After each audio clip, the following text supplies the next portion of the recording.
आज बहुत से लोग पूछते हैं, मुसलमानों और यहूदियों की जंग आखिर शुरू कहाँ से हुई? क्या ये सिर्फ धर्म की वजह से है या इसके पीछे कोई और कहानी है? सच जानने के लिए हमें इतिहास के पन्ने पलटने होंगे। सबसे पहले चलते हैं 7वीं सदी में अरब की धरती पर।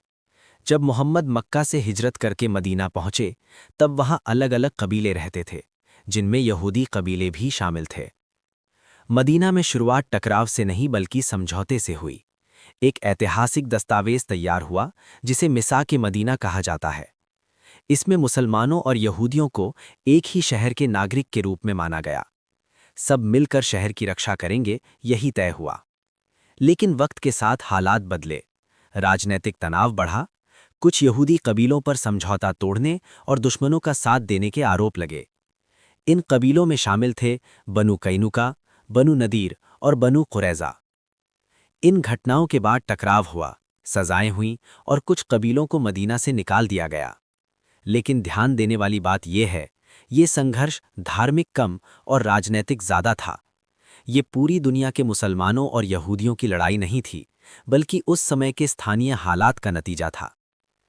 अब चलते हैं कई सदियों आगे।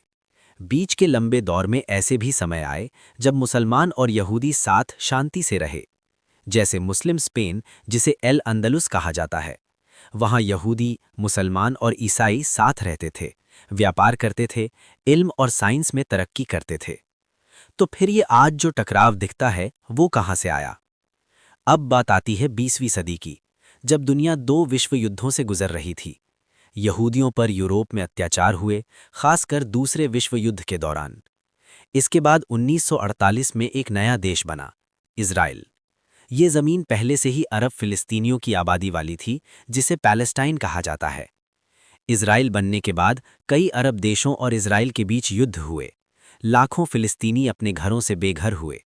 यहीं से शुरू हुआ आधुनिक इज़राइल फिलिस्तीन संघर्ष। आज जो टकराव दिखता है, वो ज़्यादातर ज़मीन, सत्ता और राष्ट्रीय पहचान का संघर्ष है। इसे सिर्फ मुसलमान बनाम यहूदी कहना पूरी कहानी नहीं बताता।